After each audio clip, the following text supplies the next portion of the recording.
الرحمن الرحیم۔ السلام علیکم 5 کلاس عزیز طلباء، امید کرتی ہوں آپ خیریت سے ہوں گے۔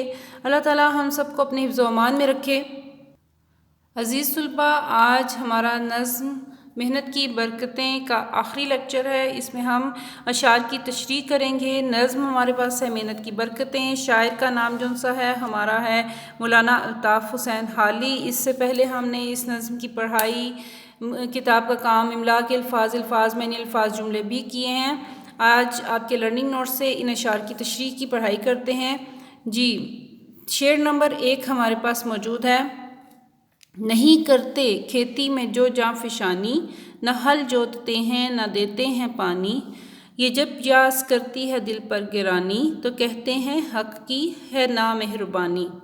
جی عزیز طلباء، ان اشعار کا معنی آپ کو اچھی طرح سے آنا چاہیے کہ جو لوگ کھیتی میں محنت نہیں کرتے، کھیت میں ہل نہیں چلاتے، وقت پہ پانی نہیں دیتے، جب ان کو اچھی فصل نہیں ملتی تو وہ اللہ تعالیٰ سے شکایت کرتے ہیں کہ اللہ تعالیٰ نے ان پہ مہربانی نہیں کی۔ اگر ہم اس کا مفہوم سمجھ کے تشریح کی پریکٹس کریں گے تو ہمیں آسانی ہو جائے گی۔ آئیے تشریح شروع کرتے ہیں۔ اس شعر میں شاعر ہمارے پاس ہیں مولانا الطاف حسین حالی۔ اس شعر میں شاعر مولانا الطاف حسین حالی محنت کرنے والے لوگوں کے بارے میں کہتے ہیں کہ ایسے لوگ یا کسان جو کھیتی باڑی کرنے کی کوشش نہیں کرتے اور نہ ٹھیک سے ہل چلاتے ہیں اور نہ کھیتوں میں ٹھیک سے پانی دیتے ہیں، پھر بھی یہ امید رکھتے ہیں کہ فصلیں اچھی ہوں، لیکن جب فصلیں اچھی نہیں ہوتی تو اللہ سے اپنے حق کی بات کرتے ہیں اور کہتے ہیں کہ اللہ نے ہم پر مہربانی نہیں کی۔ یعنی کہ محنت نہ کرنے والے لوگوں کے بارے میں وہ بیان کر رہے ہیں کہ جو کسان کھیتی باڑی کرنے کی کوشش ہی نہیں کرتے، وہ بیج تو بو دیتے ہیں لیکن انہیں نہ وقت پہ ہل چلاتے ہیں نہ پانی دیتے ہیں اور امید کرتے ہیں کہ بہت اچھی فصل ہوگی، اور جب وہ اچھی فصلیں نہیں ہوتی تو اللہ تعالیٰ سے شکایت کرتے ہیں کہ اللہ تعالیٰ ہم پہ مہربان نہیں ہے، اللہ تعالیٰ نے ہمیں ہماری محنت کا پھل نہیں دیا۔ لیکن جب انہوں نے محنت ہی نہیں کی تو پھل کیسا؟ جی عزیز طلباء، ہمارے پاس شعر نمبر 2 ہے۔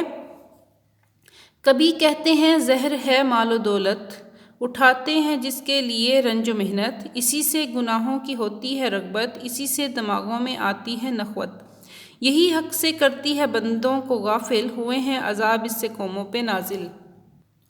عزیز طلباء، اگر ان اشعار کا مفہوم دیکھیں تو یہ سمجھ میں آئے گا کہ جو لوگ محنت نہیں کرتے، وہ جو محنت کرتے ہیں ان کے بارے میں یہ کہتے ہیں کہ جو لوگ محنت کرتے ہیں، دکھ تکلیف اٹھا کے مال و دولت کماتے ہیں، وہ اتنی زیادہ دولت کمانے کی وجہ سے گناہوں کی طرف راغب ہو جاتے ہیں اور اللہ تعالیٰ کی یاد سے غافل ہو جاتے ہیں اور اسی وجہ سے ان پہ عذاب نازل ہوتے ہیں۔ تو اگر ہم اس کا مفہوم سمجھ لیں تو ہمیں تشریح کرنے میں آسانی ہوگی۔ آئیے تشریح کی پڑھائی کرتے ہیں۔ اس شعر میں شاعر مولانا الطاف حسین حالی کہہ رہے ہیں کہ اس دنیا میں جو لوگ خوب محنت کرتے ہیں اور دکھ تکلیف اٹھا کر خوب دولت و مال حاصل کر لیتے ہیں، اتنی زیادہ دولت اور مال کی وجہ سے وہ گناہوں میں ڈوب جاتے ہیں اور ان کے دماغوں میں دولت حاصل کرنے کا لالچ کوٹ کوٹ کر بھر جاتا ہے۔ وہ اچھائی اور برائی میں تمیز بھول جاتے ہیں۔ ایسے لوگ ہر اچھائی سے غافل ہو جاتے ہیں، پھر اللہ تعالیٰ ایسی قوموں پر اپنا عذاب نازل کرتا ہے۔ جی عزیز طلباء، یہ تشریح آپ نے اچھی طرح سے یاد کرنی ہے اور یاد کر کے زبانی لکھنے کی کوشش بھی کرنی ہے۔ اس تشریح میں آپ نظم کا نام اور شاعر کا نام ضرور لکھیے گا۔ اپنا بہت خیال رکھیے گا۔ اللہ حافظ۔